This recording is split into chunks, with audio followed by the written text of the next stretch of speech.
with Avengers the Kang Dynasty suffering a huge blow to, well, the entire film, because the actor playing the character that the film is titled after has been fired, we're hearing desperation mode has set in at Marvel Studios. And in 2024, this desperation is going to be on full display.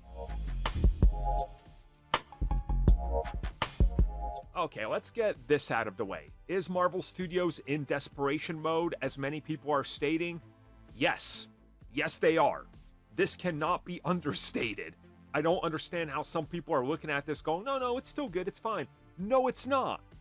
They hinged this entire multiverse saga on an actor that they hired because he was so hot and up and coming in Hollywood that they wanted to get their hands on him and lock him in, and guaranteed him, in only his 4th appearance, a Robert Downey Jr. sized payday for all future appearances. And then he is found guilty by courts and they have to fire him. Yeah, they're in desperation mode. Of course they are. You would be in desperation mode as well if you were in their position, in their shoes. So yeah, I'm not here to say, nope, these reports are wrong. No, they're right. Of course they're in desperation mode. They have to be. They were in desperation mode multiple times when actors and or directors turned them down, or directors quit during development of specific projects. You know, Doctor Strange 2 is a prime example. So yeah, they are in desperation mode. And what we're hearing now is that desperation is pretty much at an all-time high. They're running around almost like trying to figure out what direction do we take it in. And one direction is apparently go back to what worked before. And we're hearing now that they might be looking at all the possible villains they used before and saying, you know what? Why don't we just bring one or maybe even multiple of them back? And truth be told, if Avengers 5 ends up being a greatest hits sort of, hey, remember this villain? Well, he's back possibly through the multiverse or time travel. Let's deal with him while Kang is in the back tossing out whoever might stop them. And then we get to the big Kang revelation where it's like, no, I'm the Beyonder. Kang was the false prophet you all believed. Aha! That might work. It might be smart. It might be the only way to get them out of it.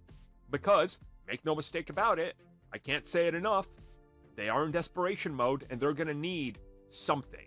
Desperate times call for desperate measures. Sometimes desperate measures are going back to exactly what the fans want.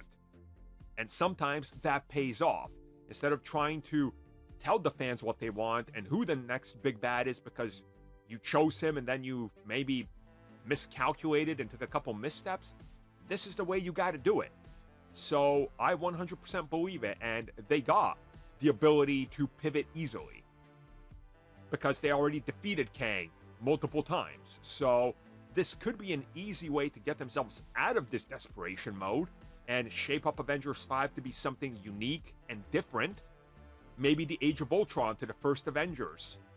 You know, I know a lot of people, they're not as high on Age of Ultron. There are those among us, me, and actually I think everybody here at the CBC, that prefers Age of Ultron over the original. So maybe that type of film that's a almost one-off that then connects to the bigger universe and the bigger implications might just be the smart course of action. Like a palate cleanser Avengers film that preps you for what comes next and slowly pays off what we had that people weren't clicking with. It just sort of works, in my opinion. So what do you guys feel about this, and how do you feel about them being in desperation mode?